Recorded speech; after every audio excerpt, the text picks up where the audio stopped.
Bonjour, c'est encore Bob Lee pour vous parler. D'abord, avant toute chose, j'aimerais que vous partagez vraiment mes vidéos, vous mettez des likes et vous commentez. Dites-moi ce que vous pensez de mes vidéos. N'oubliez surtout pas de m'envoyer des messages en racontant vos histoires, votre vécu, vos expériences, pour que j'en fasse une vidéo. Aujourd'hui, nous allons parler du transfert de l'esclavagisme. C'est quoi exactement? Le transfert de l'esclavagisme, c'est que nous, aujourd'hui, qui vivons à l'extérieur, c'est-à-dire qu'en Occident, nous avons pour habitude d'aller chercher les femmes au pays. Mais lorsque nous les envoyons, c'est comme un colis qu'on avait acheté. C'est comme juste une marchandise qu'on a payée dans un marché. Lorsqu'elles viennent, souvent nous les maltraitons. Nous allons en parler. Suivez mon regard. Il s'avère que nous voyons beaucoup aujourd'hui de déception. Des gens disent, j'ai fait venir la fille du pays, mais après avoir eu ce qu'elle veut, elle m'a quitté. J'ai fait venir la fille du pays, mais elle ne me respecte pas. J'ai fait venir la fille du pays, ceci, cela. Écoutez, avant il y avait l'esclavagisme qui amenait les Blancs à aller nous chercher, à aller chercher nos parents en Afrique. C'était de force qu'on les envoyait. Aujourd'hui, rien n'a changé. Je vais vous dire pourquoi. Parce qu'aujourd'hui, lorsque vous allez chercher une fille, est-ce qu'elle a vraiment le choix? Une fille qui souffre au pays, qui galère, qui n'a pas d'espoir. Une fille qui ne sait pas où donner de la tête. Elle est là, elle est belle, elle est intelligente, elle a tout. Mais elle n'a pas d'option. Elle n'a pas d'opportunité. Parce que le système en Afrique ne leur donne pas d'opportunité. Un homme à l'extérieur, aux États-Unis, au Canada, en France et partout ailleurs, en Australie et j'en passe, lui fait une proposition de mariage. Pensez-vous qu'elle va refuser? Vous êtes en train de vous noyer et quelqu'un vient vous dire que je vous sors de l'eau. Je vais vous sauver. Quelle que soit la proposition que la personne va vous faire, vous serez obligé de l'accepter. C'est le transfert de l'esclavagisme. Les Blancs nous ont transféré le pouvoir de faire de nos sœurs des esclaves. Et j'en viens. Ces femmes n'ont pas le choix. Souvent, le monsieur, ce n'est pas son genre. Mais elle accepte parce qu'elle veut aller en Occident. Elle veut aller en Occident parce qu'elle n'a pas le choix, parce qu'elle souffre. Elle souffre dans son pays, elle souffre dans son village, elle souffre dans sa famille. Souvent, elle a diplôme, souvent, elle n'a pas de diplôme. Mais quand elle regarde la misère tout autour d'elle, elle n'a pas le choix. Elle voudrait, elle aussi, aller voir l'Occident et amener quelque chose à sa famille. Malheureusement, lorsque nous faisons tout, nous leur promettons monts et merveilles, nous les envoyons en Occident, finalement, on voudrait qu'elles soient nos esclaves. C'est pas normal. Tu fais venir la fille, elle n'a pas un mot à dire. Souvent même, d'autres même les battent. Et quand elle veut parler, tu étais dans ta misère là. Tu pouvais venir ici, c'est moi qui ai fait tout pour toi. Elle ne peut même pas parler même à ses parents. Elle ne peut même pas parler, même avoir même une amie. Elle ne peut rien faire. Je comprends. Je comprends parfaitement, je partage cette réalité qui est du fait que souvent, il y a des femmes qui sont ici, qui sont toujours là à gâter le foyer des gens. Donc, demander que, en fait, lui interdit d'avoir des amis ici, je peux comprendre certains aspects. Mais souvent, les gens vont trop loin. Souvent même, les gens ne leur donnent même pas argent de poche. Les gens souvent les font travailler et prennent leur argent et eux, ils dépensent l'argent de la fille. Et quand elle va parler, c'est moi qui t'ai fait venir. Pourquoi ne pas faire un contrat avec elle? Pourquoi ne pas lui dire, par exemple, écoute, je te fais venir, tu me rembourses, et si tu veux, on est toujours dans le mariage, si tu ne veux plus, tu es libre de partir. Et comme ça, elle vient chez toi, elle travaille dur, elle te rembourse, et elle ne te doit plus rien. Mais non, c'est mal connaître les gens. Pendant qu'elle est sous son toit, il a, lui, l'audace d'aller chercher d'autres femmes.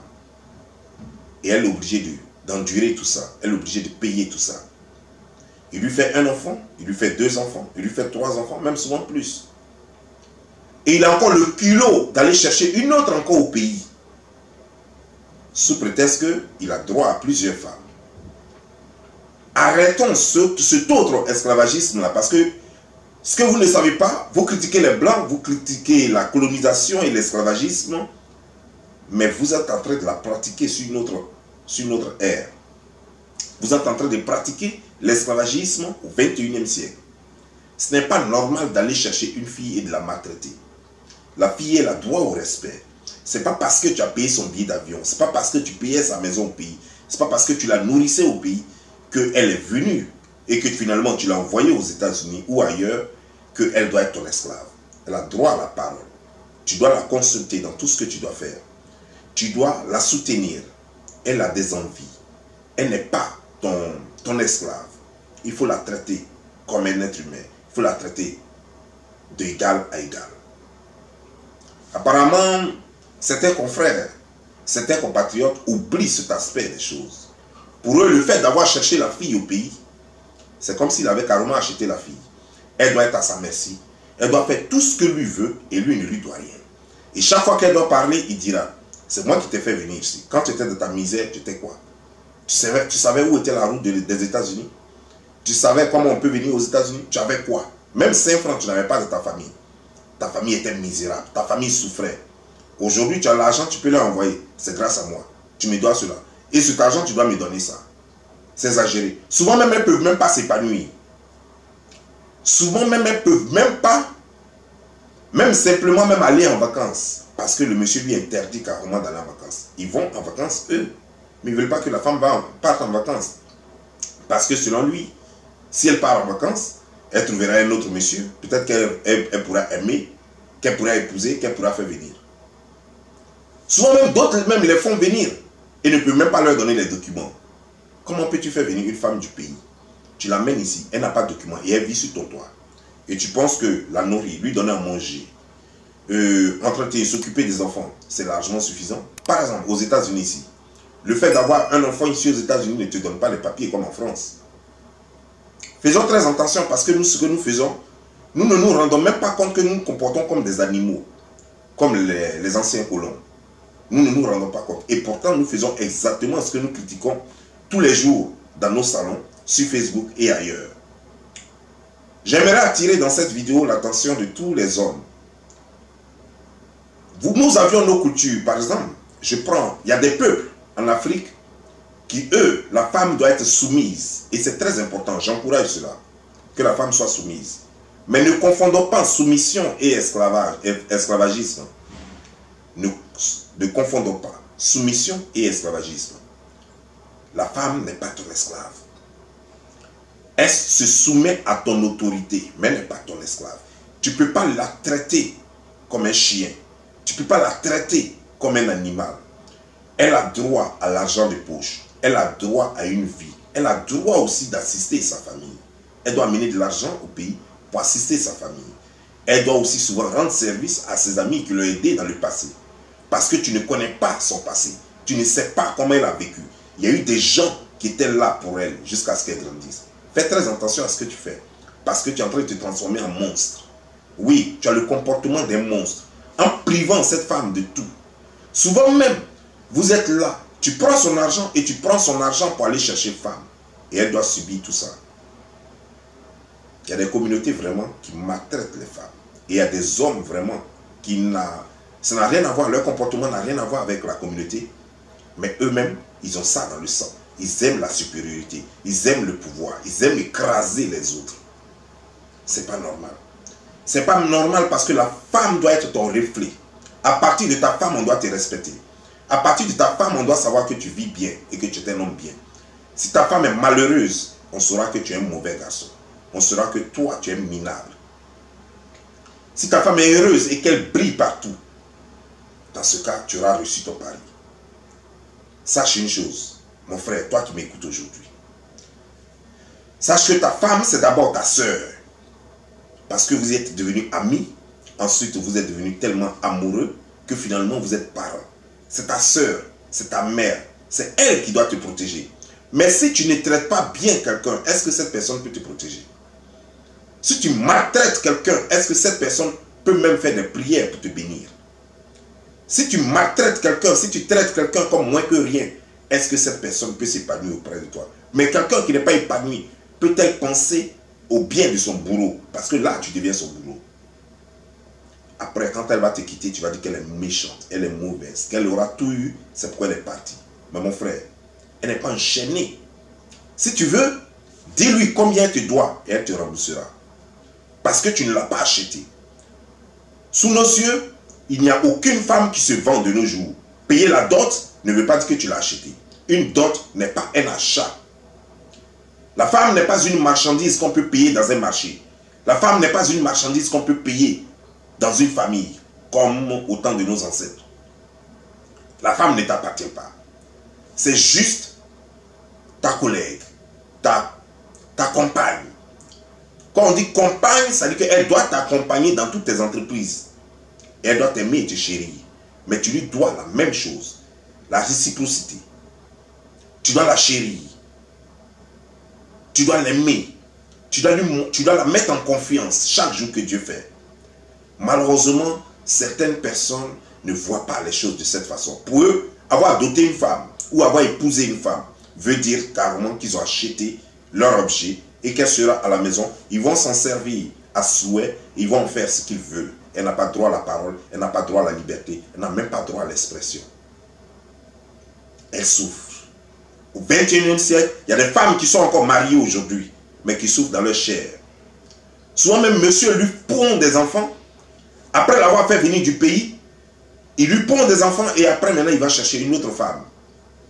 Une femme maintenant qu'il a vue. Mais monsieur, et quand il part, il ne prend même pas soin de s'occuper des enfants qu'il a laissés à cette femme. Il abandonne. Je comprends qu'il y a des femmes vraiment difficiles à vivre. Mais ça, c'était ta responsabilité de savoir si cette femme était vivable avant de l'épouser. Tu n'as pas cherché à savoir si elle était vivable et tu l'as épousée, tu dois assumer. Tu ne peux plus l'abandonner, elle et ses enfants, sous prétexte qu'elle est mauvaise, sous prétexte qu'elle n'est pas bonne, et ne pas t'occuper des enfants. Tu peux partir si tu veux, mais ne lui fais pas de tort, ne la fais pas souffrir. Pars en paix et continue de t'occuper de ta famille, qui sont tes enfants. C'est ce message-là que je voulais faire passer à mes frères et sœurs. Parce que généralement, on croit que tout est permis. Et finalement, quand la femme en a marre, parce que tu la bats trop, parce que tu la frappes trop à la maison, et qu'elle en a marre, et qu'elle appelle la police pour être aidée, on trouve que nos sœurs sont méchantes. Aujourd'hui, je vous parle. Il y a des femmes qui souffrent dans leur foyer. Même la liberté, elles n'ont pas. Même la parole, elles n'ont pas. Elles souffrent dans leur chair, dans leur âme. Elles ne peuvent rien dire parce que quelqu'un les a fait venir. Parce que la famille insiste. Ne le quitte pas, c'est la famille. C'est mon cousin, c'est ton cousin. Ne le quitte pas, c'est lui qui t'a fait venir. Tu lui dois tout. Il faut rester là. Mais elles souffrent. Généralement, nos familles pensent que c'est eux qui font le mariage. Le mariage se vit à deux. Il ne se vit pas en famille. Il n'y a que les deux personnes qui vivent le mariage, qui connaissent les réalités du mariage. Laissez-les gérer leur mariage. Et si la femme dit qu'elle part, laissez-la partir. Même si la faute est d'elle. Même si la faute est d'elle, laissez-la partir. Parce que plus elle est là, si elle n'aime plus le monsieur, elle va souffrir.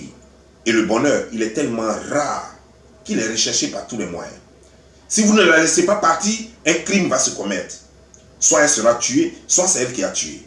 Soit elle peut appeler la police, et celui pour qui vous étiez en train de lutter, celui pour qui vous cherchez le bonheur, sera obligé de se retrouver en prison. Et après, vous allez blâmer la femme. Évitons cela. Et vous, chers parents, quand vous avez une fille au 21e siècle, là, et que même vous avez pris cola, quel que soit ce que vous prenez, des panquita, des bœufs, et que vous l'avez mise dans un mariage, et qu'elle dit qu'elle ne veut plus de ce mariage, arrangez-vous pour qu'elle parte en paix.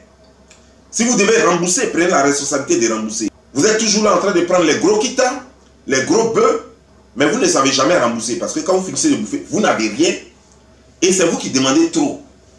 Vous demandez 10 pagnes chères, vous demandez des bœufs, vous demandez des boissons que vous ne pouvez même pas acheter. Et après, quand il y a divorce, ne pouvant pas rembourser ce que vous avez pris, vous obligez l'enfant des gens à rester dans cette punition-là. Arrêtez ça. Aujourd'hui, une femme ne se vend pas. La dot, elle peut être simplement symbolique. Juste un petit objet. Quelque chose que vous pouvez rembourser facilement. Mais vous demandez des choses que vous ne pouvez pas rembourser. Et après qu'on dit à divorce, vous accrochez, vous voulez que la femme reste toujours dans le foyer. Pour souffrir. C'est pas normal. Arrêtez ça parce que vous ne savez pas ce que vous créez. Aujourd'hui, nous voyons beaucoup d'Africains qui s'entretuent ici, en Occident. Tout simplement parce qu'on les oblige à rester ensemble. Tout simplement parce qu'on ne veut pas briser le mariage. Alors que l'un souffre ou l'une souffre. L'une des personnes souffre dans le mariage. Elle veut se libérer, elle veut partir. Mais vous les parents, à qui elle envoie l'argent? Ne l'obligez pas à rester dans le foyer. Demandez-lui plutôt comment elle va s'arranger pour rembourser l'argent que le monsieur a dépensé pour qu'elle vienne. Ça c'est ce qui devait être votre préoccupation. Mais non, vous voulez obliger les gens à rester dans le foyer et après mort s'en suivre. Que cela s'arrête. En tout cas, pour ceux qui ont les oreilles, comprenez mon message et sachez que lorsque vous faites venir une femme du pays, c'est un engagement. Et un engagement doit être réfléchi. Donc si vous n'avez pas réfléchi et que vous faites venir une femme du pays, ne pensez pas que c'est votre chose. C'est votre marchandise. C'est la chose que vous avez achetée. Un mariage, ce n'est pas une chaîne. Ce n'est pas une chaîne, c'est juste un papier qui est signé. C'est juste un engagement. Un engagement, si on voit qu'on en souffre, on se libère de cet engagement. Faites attention, respectons les femmes. Donnons-leur ce qui leur revient. Donnons-leur le respect, la considération. Donnons-leur la complicité, la confiance. Mettons nos femmes en confiance. C'est seulement de cette façon que nous pouvons avoir des foyers heureux. Ce bonheur que nous avons avec nos femmes, ce bonheur, nos enfants vont en bénéficier. Soyez-en sûrs. Parce que quand la femme est heureuse, quand le papa est heureux, les enfants sont heureux. Et les enfants s'épanouissent. Quand c'est le contraire, tout le monde souffre. Les enfants, messieurs et madame. Sur ce, je vous laisse. N'oubliez pas de partager cette vidéo. Mettez assez de likes. Faites connaître la voix de Bob Lee. Merci. Ciao.